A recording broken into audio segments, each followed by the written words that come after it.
ദൈവത്തിന് സ്തോത്രം. സഹോദരി സഹോദരന്മാരെ, പിന്നെയും തിരിച്ച് നിങ്ങളുടെ ഇടയിലായിരിക്കുന്നതിൽ സന്തോഷമുണ്ട്. വിമാനത്തിൽ യാത്ര ചെയ്തതിൻ്റെ ക്ഷീണമുള്ളതുകൊണ്ടാണ് ഞാൻ ഇങ്ങനെ നിങ്ങളോട് സംസാരിക്കുന്നത്.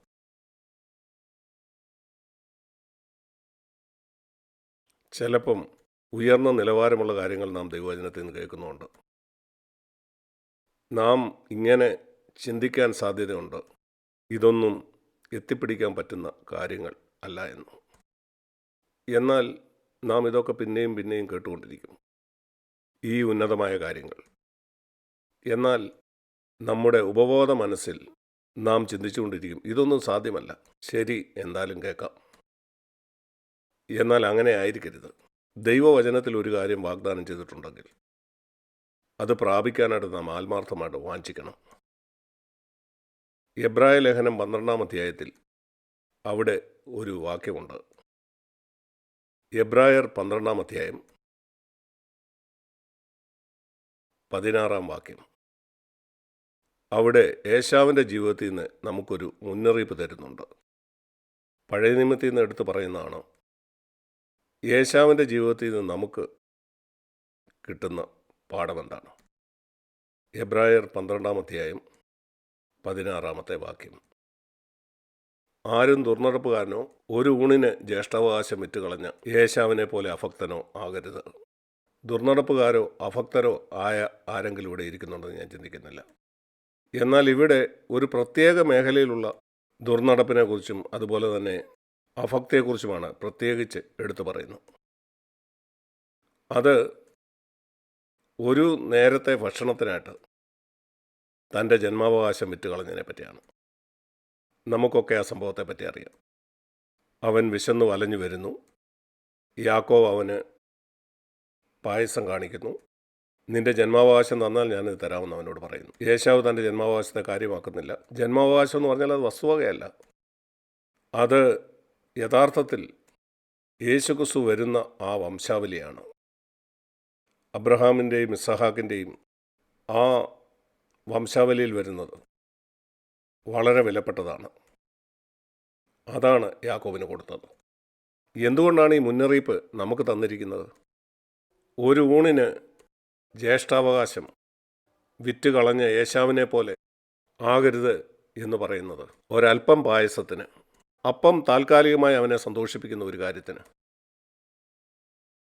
അപ്പോഴത്തെ അവൻ്റെ ആവശ്യം നിറവേറ്റുന്ന ഒരു കാര്യത്തിന് വേണ്ടി അങ്ങനെ അവൻ്റെ ജന്മാവകാശം നഷ്ടപ്പെടുത്തി. അതുകൊണ്ട് നാം ചിന്തിക്കേണ്ടത് എന്താണ് നമ്മുടെ ജന്മാവകാശം എന്നുള്ളതാണ്.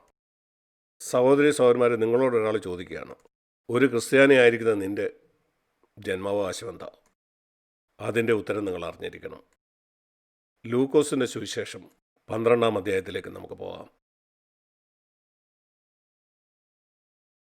നമുക്കൊന്ന് ചിന്തിച്ചു നോക്കാം. ജന്മാവകാശം, അതുപോലെ പായസം.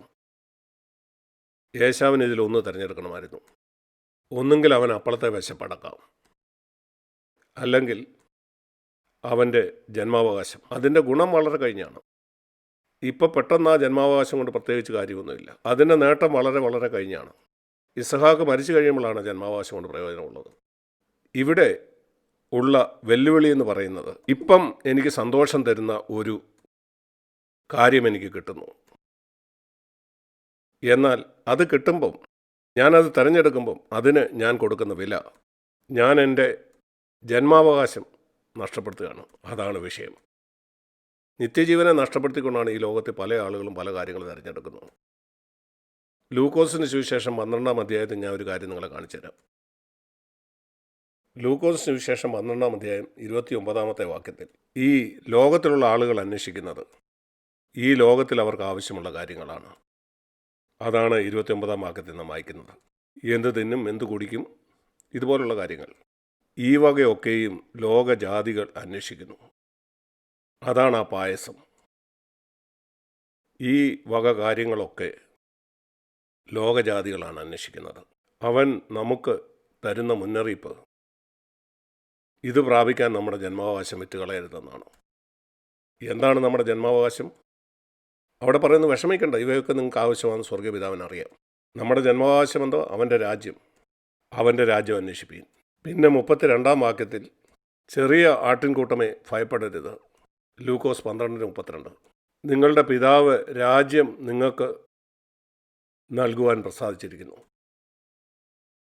ദൈവം തൻ്റെ രാജ്യം നമുക്ക് തരുവാൻ ആഗ്രഹിക്കുന്നു. അനേക വർഷം ഞാൻ ചിന്തിച്ചു അതെന്തോ ഭാവിയിൽ വരാൻ പോകുന്ന ഒരു കാര്യമാണ്. ഇപ്പം ചെറിയ കാര്യങ്ങളിൽ ഞാൻ വിശ്വസ്തനാണെങ്കിൽ, എന്നാൽ ഒരു ദിവസം എനിക്ക് ഇത് മനസ്സിലായി. ഈ രാജ്യം ദൈവം എനിക്ക് തരാൻ ആഗ്രഹിക്കുന്നത് ഇപ്പോഴാണ്.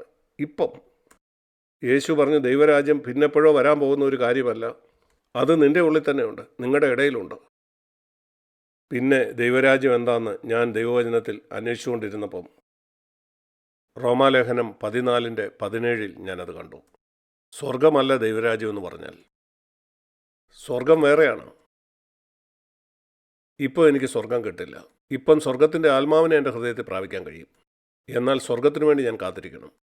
എന്നാൽ ദൈവരാജ്യം എനിക്കിപ്പോൾ പ്രാപിക്കാൻ കഴിയുന്ന ഒരു കാര്യമാണ്. അതെൻ്റെ ജന്മാവകാശമാണ്. നാം എന്താ വായിക്കുന്നത്? നിങ്ങളുടെ സ്വർഗീയ പിതാവ് സന്തോഷത്തോടെ ഈ രാജ്യം തരാനായിട്ട് പ്രസാദിച്ചിരിക്കുന്നു. ആ ദൈവരാജ്യം വിവരിച്ചിരിക്കുന്നത് റോമാലേഖനം 14:17 റോമാലേഖനം 14:17 3 കാര്യങ്ങൾ. ഇത് ചേരുന്നതാണ് സ്വർഗരാജ്യം. ഈ രാജ്യം എനിക്ക് സന്തോഷത്തോടെ തരാനാണ് ദൈവം പ്രസാദിച്ചിരിക്കുന്നത്. അത് ഇപ്പം പ്രാപിക്കാൻ കഴിയും. എന്നാൽ അതെനിക്കൊരു പായസത്തിന് വേണ്ടി നഷ്ടപ്പെടുത്താൻ കഴിയും. ഇപ്പോഴത്തെ എൻ്റെ ആവശ്യം നിറവേറ്റാൻ കഴിയുന്ന ഭൂമിയിലെ ഒരു കാര്യത്തിന് വേണ്ടി, എൻ്റെ ജോലിയിൽ ഒരു പൊത്തരുത്തം ചെയ്തുകൊണ്ട്, വീട്ടിലൊരു പൊത്തരുത്തം ചെയ്തുകൊണ്ട്, എൻ്റെ ഒരു ബോധ്യം ഞാൻ വിട്ടുകളഞ്ഞുകൊണ്ട് അങ്ങനെ ഒരു കാര്യം ഞാൻ നേടി. അങ്ങനെ ഞാൻ എൻ്റെ ജന്മാവകാശം നഷ്ടപ്പെടുത്തും.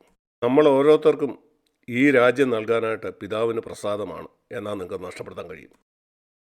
ദൈവരാജ്യം എന്ന് പറഞ്ഞാൽ റോമാലേഖനം 14:17 3 കാര്യങ്ങളാണ്. നീതി, സമാധാനം, പരിശുദ്ധാത്മാവിലുള്ള സന്തോഷവും. പ്രിയ സഹോദരി സഹോദരന്മാരെ, ഇതെപ്പോഴും നിങ്ങളുടെ ഹൃദയത്തിൽ ഉണ്ടായിരിക്കട്ടെ. എന്തെങ്കിലും ഒരു കാര്യം നിങ്ങൾ ഈ ഭൂമിയിൽ നേടി അല്ലെ നേടാൻ ശ്രമിച്ചു, അങ്ങനെ അത് നേടിയതിലൂടെ നിങ്ങളുടെ നീതിയോ സമാധാനമോ പരിശുദ്ധാത്മാവുള്ള സന്തോഷമോ നിങ്ങൾ നഷ്ടപ്പെടുത്തിയെങ്കിൽ അതിന് വിലയില്ല. നിങ്ങൾ ഏശാവിൻ്റെ വഴിയിലാണ്. ഈ 3 കാര്യം, നീതി, എല്ലാ മേഖലയിലും നീതിയുള്ളവനായിരിക്കുക. സാമ്പത്തിക കാര്യങ്ങളുള്ള നീതി, നീതിയോടെ സത്യം പറയുന്നത്, എൻ്റെ ജോലി ചെയ്യുന്നതിൽ ഉള്ള നീതി, അതുപോലെ എല്ലാ മേഖലയിലും നീതിയുള്ളവനായിരിക്കുക. എൻ്റെ ചിന്താജീവിതം പോലുള്ള കാര്യങ്ങളിൽ അത് നഷ്ടപ്പെടുത്തിയിട്ട് ഒന്നും നേടിയിട്ട് കാര്യമില്ല. നിങ്ങൾക്കൊരു പക്ഷേ താൽക്കാലിക സുഖങ്ങളൊക്കെ കിട്ടിയെന്ന് വരും.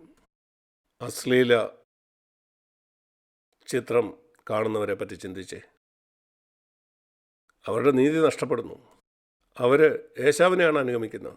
ഒരു കപ്പ് പായസം, താൽക്കാലികമായിട്ട് അവർക്ക് സന്തോഷം കിട്ടുന്നുണ്ട്. എന്നാൽ എന്നേക്കുമായി ചില കാര്യങ്ങൾ നഷ്ടപ്പെടും.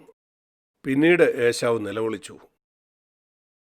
ആ ജന്മാവകാശത്തിനായിട്ട് അവൻ കരഞ്ഞു. എന്നാൽ അത് നഷ്ടപ്പെട്ടു പോയി. അവന് തിരിച്ചു കിട്ടിയില്ല. എബ്രായ ലേഖനത്തിൽ പറയുന്ന മുന്നറിയിപ്പ് ഇതാണ്.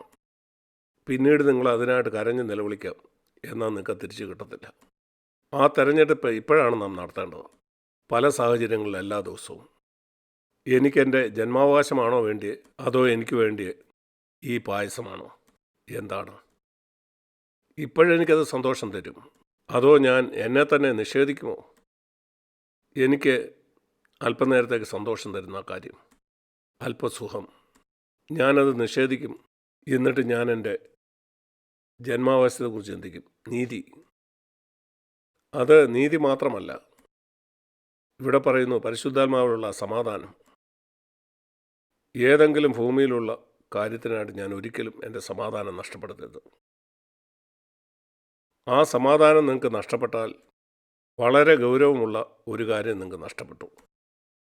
കൊലോസ്യ ലേഖനം 3-ാം അധ്യായത്തിൽ പറയുന്നു, പലപ്പോഴും ഞാനിത് പറയുന്നത് നിങ്ങൾ കേട്ടിട്ടുണ്ടാവും. കൊലോസ്യർ 3:15.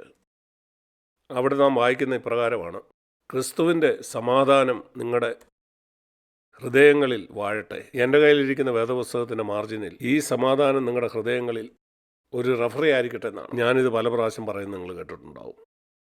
നിങ്ങളുടെ ഹൃദയത്തിൽ ആ സമാധാനം നഷ്ടപ്പെടുമ്പം ദൈവരാജ്യം നിങ്ങൾക്ക് നഷ്ടപ്പെടുകയാണ്. റഫറി ആ വിസിൽ ഊതിക്കഴിഞ്ഞാൽ അതിൻ്റെ അർത്ഥം എന്താണ്? ചില പ്രത്യേക സാഹചര്യം, അത് വീട്ടിലുണ്ടായതാകാം, അല്ലെങ്കിൽ ഓഫീസിൽ, അല്ലെങ്കിൽ നിങ്ങൾ കാർ ഓടിച്ചപ്പം ഒരു അസ്വസ്ഥത, അതവിടെ ഇരിക്കാൻ അനുവദിക്കരുത്.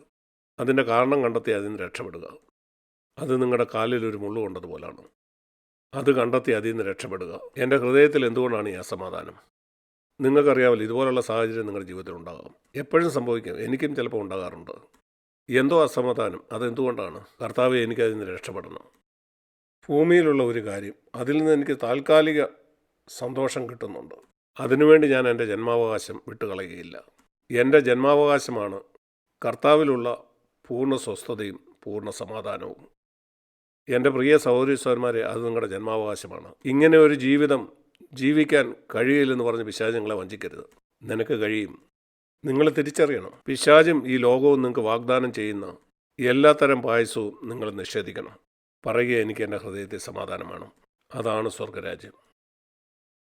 അടുത്തത് സന്തോഷമാണ്. നീതിയും സമാധാനവും പരിശുദ്ധാത്മാവുള്ള സന്തോഷവും. ചിലപ്പം നമ്മൾ ചിന്തിക്കും, പരിശുദ്ധാത്മാവിലുള്ള ഈ സന്തോഷം നമുക്ക് ഒരിക്കലും സാധ്യമല്ല എന്ന്. എന്നാൽ ദൈവവചനം പറയുന്നത് ഫിലിപ്പിയർ 4:4 പറയുന്നു, കർത്താവിൽ എപ്പോഴും സന്തോഷിപ്പീൻ. എപ്പോഴും എന്ന് പറഞ്ഞാൽ എപ്പോഴും, 7 ദിവസവും 24 മണിക്കൂറും. കാരണം ഒരാഴ്ച 7 ദിവസം, ദിവസം 24 മണിക്കൂർ. അതാണ് ദൈവം ആഗ്രഹിക്കുന്നത്. അതെൻ്റെ സാഹചര്യത്തിലല്ല. ഇവിടെ പറയുന്നത് എപ്പോഴും നിൻ്റെ സാഹചര്യത്തിൽ സന്തോഷിക്കുക എന്നല്ല. അത് അസാധ്യമാണ്. ചിലപ്പോൾ നമ്മുടെ സാഹചര്യം വളരെ മോശമായിരിക്കാം, കഠിനമായിരിക്കാം. എന്നാൽ കർത്താവിൽ സന്തോഷിക്കാൻ കഴിയും. അവന് വ്യത്യാസമില്ല. മറ്റൊരു വാക്കിൽ, ഞാൻ എൻ്റെ സന്തോഷം കണ്ടെത്തേണ്ടത് എൻ്റെ ജീവിതകാലം മുഴുവൻ എൻ്റെ സാഹചര്യത്തിലല്ല. അതെപ്പോഴും മാറിക്കൊണ്ടിരിക്കും. മനുഷ്യരുടെ അഭിപ്രായത്തിലല്ല, അതും വ്യത്യാസപ്പെട്ടുകൊണ്ടിരിക്കും. എന്നാൽ കർത്താവിന് അവനൊരു വ്യത്യാസവുമില്ല. എൻ്റെ സന്തോഷം നഷ്ടപ്പെടാതിരിക്കാൻ അതേ ഒരു വഴിയുള്ളൂ. ക്രിസ്തുവിൽ ഞാൻ എൻ്റെ സമാധാനം കണ്ടെത്തുമെന്ന് ഞാൻ തീരുമാനിച്ചാൽ, സങ്കീർത്തനത്തിൽ നാം കാണുന്നുണ്ട് 16-ാം അധ്യായത്തിൽ, അവൻ്റെ സന്നിധിയിൽ സന്തോഷത്തിൻ്റെ പരിപൂർണതയുണ്ട്. നിങ്ങൾക്കറിയാമോ ആ വാക്യം? സങ്കീർത്തനം 16. അവിടെ കാണുന്നത് അവൻ്റെ സന്നിധിയിൽ സന്തോഷത്തിൻ്റെ പരിപൂർണതയുണ്ട്. അതുകൊണ്ട് നാം എപ്പോഴും അവൻ്റെ സന്നിധിയിലായിരിക്കാനായിട്ട് പരിശ്രമിക്കണം. എന്നെ സംബന്ധിച്ച് ഞാനതിങ്ങനെയാണ് കാണുന്നത്. എപ്പോഴെങ്കിലും ആ സമാധാനം ഇല്ലെങ്കിൽ ഞാൻ അവൻ്റെ സന്നിധിയിലല്ല വസിക്കുന്നത്. കാരണം ദൈവത്തിൻ്റെ വലത്തുഭാഗത്ത് സന്തോഷത്തിൻ്റെ പരിപൂർണതയുണ്ട്. ഞാൻ അവൻ്റെ സന്നിധിയിലല്ലെങ്കിൽ സന്തോഷം പോവും. അതുകൊണ്ട് എപ്പോൾ എൻ്റെ ഹൃദയത്തിൽ സമാധാനമല്ലോ, ഞാൻ എന്നോട് തന്നെ പറയും, ഞാനിപ്പം ദൈവത്തിൻ്റെ സന്നിധിയിലല്ല. അതെൻ്റെ ജന്മാവകാശമാണ്. എൻ്റെ ജന്മാവകാശമാണ് 24 മണിക്കൂറും അവൻ്റെ മുമ്പിൽ ജീവിക്കുന്നത്. അവസാനമായിട്ട് ഞാനൊരു കാര്യം കൂടെ പറയാം. നാം അവസാന നാളുകളിലാണ് ജീവിക്കുന്നത്. മത്തായിയുടെ സുവിശേഷം 24, മത്തായി 24:14. രാജ്യത്തിൻ്റെ സുവിശേഷം എന്താണ്? ആ രാജ്യം നീതിയുടെ സുവിശേഷം, പരിശുദ്ധാത്മാവുള്ള സമാധാനവും സന്തോഷവും. ജാതികളുടെ മുമ്പിൽ ഒരു സാക്ഷ്യമായിട്ട് ഈ ലോകം മുഴുവൻ പ്രഘോഷിക്കപ്പെടും. വളരെ കുറച്ചാളുകളെ ഈ സുവിശേഷം പ്രസംഗിക്കുന്നുള്ളൂ. രാജ്യത്തിൻ്റെ സുവിശേഷം. പാപക്ഷമയെക്കുറിച്ച് അനേക ആളുകൾ പ്രസംഗിക്കുന്നുണ്ട്. നിൻ്റെ പാപം ക്ഷമിക്കപ്പെടും, നീ സ്വർഗത്തിൽ പോകും. എന്നാൽ ഈ സുവിശേഷം എപ്പോഴും നിനക്ക് നീതിയും പരിശുദ്ധാത്മാവിലുള്ള സമാധാനത്തോടും സന്തോഷത്തോടും കൂടി ജീവിക്കാൻ കഴിയുമെന്നുള്ള കാര്യം, ഇത് എത്ര പേര് പ്രസംഗിക്കുന്നത് നിങ്ങൾ കേട്ടിട്ടുണ്ട്?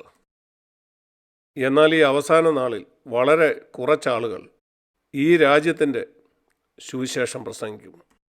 ഈ ഭൂമിയിൽ പാപക്ഷമയുടെ സുവിശേഷം മാത്രമല്ല, കൃപയുടെ സുവിശേഷം മാത്രമല്ല, ഈ രാജ്യത്തിൻ്റെ സുവിശേഷം സകല ജാതികൾക്കും സാക്ഷ്യത്തിനായി ഭൂലോകത്തിലൊക്കെയും പ്രസംഗിക്കപ്പെടും. സഹോദര സഹോദരി, നമ്മുടെ കുഞ്ഞുങ്ങളും ഈ സുവിശേഷം അറിയിക്കാനാണ് വിളിക്കപ്പെട്ടിരിക്കുന്നത്. നമ്മുടെ ജീവിതം കൊണ്ട്, നമ്മുടെ വാക്കിലൂടെ നമ്മൾ കണ്ടുമുട്ടുന്നവരോട് കർത്താവിനെക്കുറിച്ച് സാക്ഷ്യം പറയാൻ നമുക്ക് അവസരം കിട്ടുമ്പോഴൊക്കെ ആളുകൾ കാണണം ഇത് നമ്മൾ വിശ്വസിക്കുകയോ അങ്ങനെ ജീവിക്കുകയും ചെയ്യുന്നവരാണെന്ന്. നാം ആ ദൈവരാജ്യത്തിൽ ആണ് ജീവിക്കുന്നതെന്ന് അവർ കാണാൻ കഴിയണം. നീതിയും സമാധാനവും പരിശുദ്ധാത്മാവുള്ള സന്തോഷവും ഏതെങ്കിലും സമയത്ത് നിങ്ങൾക്ക് നഷ്ടപ്പെടുന്നെന്ന് കാണുന്നെങ്കിൽ, ഭൂമിയിലുള്ള ഏതെങ്കിലും കാര്യം നേടാനായിട്ട് അതിന് നിങ്ങൾ കൊടുക്കുന്ന വില അല്പസ്വല്പം നീതിയാണ് നഷ്ടപ്പെടുത്തുന്നത്. ചില സാഹചര്യത്തിൽ നിങ്ങളുടെ അല്പസമാധാനം നഷ്ടപ്പെടുന്നു, അല്ലെങ്കിൽ കുറച്ച് സന്തോഷം. അത് ഒരിക്കലും അനുവദിക്കരുത്. ആ പായസത്തിൻ്റെ കപ്പ് ഞാൻ വേണ്ടാന്ന് വയ്ക്കുന്നു, എന്നാൽ നീതിയും സമാധാനവും പരിശുദ്ധാത്മാവുള്ള സന്തോഷവും എനിക്കെപ്പോഴും വേണം. ഈ ഒരു ദൈവരാജ്യമാണ് ദൈവം നമുക്ക് വാഗ്ദാനം ചെയ്തിരിക്കുന്നത്. ഇത് നമ്മുടെ ജന്മാവകാശമാണ്. നിങ്ങളുടെ ജന്മാവകാശം എന്താണെന്ന് നിങ്ങൾക്ക് മനസ്സിലായില്ലേ? അത് നഷ്ടപ്പെടുത്തരുത്. നിങ്ങളുടെ പിതാവ് നിങ്ങൾക്ക് തന്നേച്ചു പോകുന്ന ജന്മാവകാശം നിങ്ങൾ നഷ്ടപ്പെടുത്തുമോ? പറയുക, കർത്താവേ, എൻ്റെ ജന്മാവകാശം എനിക്ക് വേണം. നന്ദി. ആമീൻ.